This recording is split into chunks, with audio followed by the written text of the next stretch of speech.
నమస్తే welcome to సంధ్యా సమయం. ఇప్పుడు హెడ్లైన్స్ చూద్దాం. నేటి నుంచి కాకినాడ జిల్లాలో పర్యటించనున్న పవన్.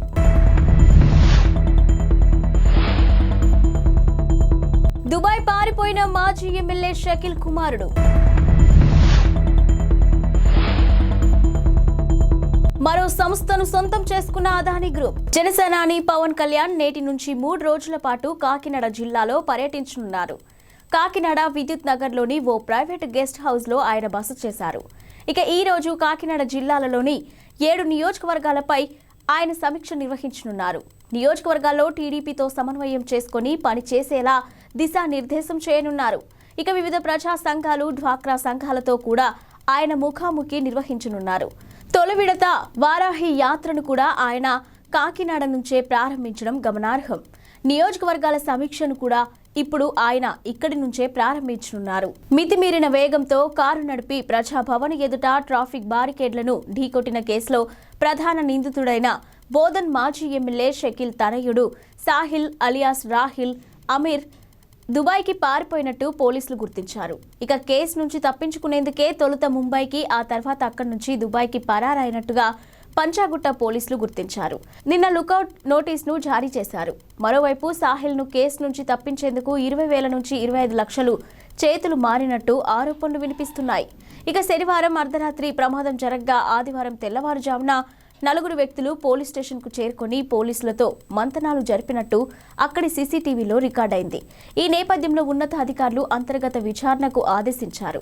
కాగా కేసు నుంచి నిందితుడు సాహిల్ ను తప్పించేందుకే, మాజీ ఎమ్మెల్యే షకీల్ ను ఇరికించేందుకే ప్రయత్నం చేసిన పంచాగుట్ట స్టేషన్ హౌస్ ఆఫీసర్ ను Hyderabad police commissioner Kothakota Srinivas Reddy suspend చేశారు. భారత్ లో అదానీ గ్రూప్ అత్యంత వేగంగా విస్తరిస్తుంది. ఇప్పటికే పలు వ్యాపారాలను నిర్వహిస్తున్న అదానీ గ్రూప్ తాజాగా మరో కంపెనీని సొంతం చేసుకుంది. హల్వాద్ ట్రాన్స్మిషన్ లిమిటెడ్ లోని 100% వాటాను కొనుగోలు చేసుకుంది.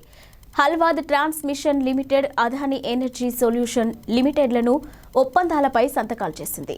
ఇక కంపెనీ టేక్ ఓవర్ కు సంబంధించిన వార్తలు బయటకు రావడంతో అదానీ ఎనర్జీ సొల్యూషన్స్ షేర్లు దాదాపు 3% పెరిగాయి. టారిఫ్ బేస్డ్ కాంపిటేటివ్ బిల్డింగ్ ప్రక్రియ ద్వారా ఇక అదానీ గ్రూప్ ఈ ప్రాజెక్టును సొంతం చేసుకుంది. సుమారు 301 కిలోమీటర్ల మేరకు ట్రాన్స్మిషన్ ప్రాజెక్టును నిర్మించేందుకు అదానీ ఎనర్జీ సొల్యూషన్స్ దాదాపు 3,000 కోట్ల రూపాయలు పెట్టుబడులు పెట్టనుంది. ఇక ఈ ప్రాజెక్టులో 765 కిలోవాట్ల హల్వాద్ స్విచ్చింగ్ స్టేషన్ నిర్మాణం కూడా ఉంటుంది. ఎంఫిల్ ప్రోగ్రాంలకు గుర్తింపు లేదని యూనివర్సిటీ గ్రాంట్స్ కమిషన్ యూజీసీ మరోసారి స్పష్టం చేసింది. వీటిల్లో చేరొద్దంటూ విద్యార్థులకు సూచించింది. కొన్ని యూనివర్సిటీలు ఇప్పటికీ ఎంఫిల్ ప్రోగ్రాంలో అడ్మిషన్లు చేపడుతున్నట్టు తమ దృష్టికి రావడంతో ఈ నోటీసులు జారీ చేశామని వెల్లడించింది. కొన్ని యూనివర్సిటీలు ఎంఫిల్ ప్రోగ్రాంలలో అడ్మిషన్లు చేపడుతున్నట్టు మా దృష్టికి వచ్చింది. ఇక ఎంఫిల్ ను ఒక డిగ్రీగా మేము గుర్తించట్లేదు. ఉన్నత విద్యా సంస్థలు ఎంఫిల్ కోర్సులు అందించకూడదని 2020 నాటికి రెగ్యులేషన్ నంబర్ 14లో స్పష్టంగా ఉంది అని యూజీసీ తన నోటీసులో పేర్కొంది. ఇక 2023-24 విద్యా సంవత్సరంలో ఎంఫిల్ అడ్మిషన్లు తక్షణం నిలిపివేయాలని యూనివర్సిటీలను కోరినట్టు వెల్లడించింది. ఇక విద్యార్థులు కూడా ఆయా ప్రోగ్రామ్స్ లో చేరొద్దని స్పష్టం చేసింది. జనవరి 22న అయోధ్య రామాలయం ప్రారంభం కాబోతున్న నేపథ్యంలో ప్రభుత్వం కీలక నిర్ణయం తీసుకుంది. అయోధ్య రైల్వే స్టేషన్ పేరును అయోధ్య ధామ్ గా మార్చింది. ఇక జనవరి 22న జరగనున్న అయోధ్య రామయ్య ప్రాణ ప్రతిష్ఠ కార్యక్రమానికి ప్రధానమంత్రి నరేంద్ర మోదీ, ఉత్తరప్రదేశ్ ముఖ్యమంత్రి యోగి ఆదిత్యనాథ్ సహా 6,000 మందికి పైగా ముఖ్య అతిథులు హాజరు కానున్నారు. ఇక ఈ నెల 30న ప్రధాని మోదీ అయోధ్యలో విమానాశ్రయాన్ని ప్రారంభిస్తారు. రోడ్ షో అనంతరం బహిరంగ సభలో మాట్లాడతారు. ఇక అదే రోజు అయోధ్య రైల్వే స్టేషన్లో కొత్త భవనాన్ని ప్రారంభిస్తారు. అత్యాధునిక సదుపాయాలతో నిర్మించిన ఈ రైల్వే స్టేషన్ భవనంలోని విమానాశ్రయంలో ఉన్నటువంటి సౌకర్యాలు లభిస్తాయి. సంప్రదాయ ఆలయ ఆర్కిటెక్చర్ స్ఫూర్తితో ఈ భవనాన్ని నిర్మించారు. Hyderabad collector Anudeep, GHMC commissioner Ronald Ross Telangana హైకోర్టుకు బుధవారం క్షమాపణలు చెప్పారు. చెరువుల రక్షణకు చర్యలు తీసుకోవడం లేదంటూ దాఖలైన పిటిషన్పై విచారణలో వివరాలు సమర్పించకపోవడంతో వీరిద్దరిపై హైకోర్టు సీరియస్ అయింది. దీంతో బుధవారం వీరిద్దరూ హైకోర్టు విచారణకు హాజరై క్షమాపణలు చెప్పారు. బేషరతుగా క్షమాపణలు చెప్పడంతో తదుపరి విచారణకు హాజరు నుంచి కోర్టు మినహాయింపునిచ్చింది. మరోవైపు రంగారెడ్డి కలెక్టర్ విచారణకు హైకోర్టు విచారణకు హాజరు కాలేకపోయారు. అనివార్య కారణాల వల్ల హాజరు కాలేకపోతున్నట్లు సమాచారం ఇచ్చారు. ఇక ఈ మేరకు ఆయన అఫిడవిట్లు దాఖలు చేయగా చీఫ్ జస్టిస్ అలోక్ అరాధే ఆధ్వర్యంలోని డివిజన్ బెంచ్ అనుమతించింది. తదుపరి విచారణకు హాజరు కావాలని ఆదేశించింది. కాగా హైదరాబాద్లో చెరువుల ఆక్రమణ వ్యవహారంపై హైకోర్టులో విచారణ జరుగుతుంది. హైకోర్టు ఆదేశాల మేరకు చెరువుల ఆక్రమణల వ్యవహారంలో రంగారెడ్డి జిల్లా కలెక్టర్ ఇదివరకే కోర్టుకు నివేదిక సమర్పించారు. అయితే ఎలాంటి చర్యలు తీసుకున్నారనేది నివేదికలో చెప్పకపోవడంపై హైకోర్టు సీరియస్ అయింది. తదుపరి విచారణను వచ్చే నెల 22కు వాయిదా వేసింది. కాగా హైదరాబాద్, రంగారెడ్డి జిల్లాల్లో చెరువులు ఆక్రమణలకు గురవుతున్నాయని, వీటి రక్షణ కోసం ఎలాంటి చర్యలు తీసుకోవడం లేదంటూ గతంలో అందిన లేఖను హైకోర్టు పిల్గా స్వీకరించింది. దీనిపైనే విచారణ కొనసాగుతుంది. తమిళ సినీ పరిశ్రమలో తీవ్ర విషాదం నెలకొంది. ప్రముఖ నటుడు డిఎండికే పార్టీ అధినేత విజయకాంత్ కన్నుమూశారు. కొంతకాలంగా అనారోగ్య సమస్యలతో బాధపడుతున్న ఆయన చెన్నైలోని ఓ ఆసుపత్రిలో చికిత్స పొందుతూ తుది శ్వాస విడిచారు.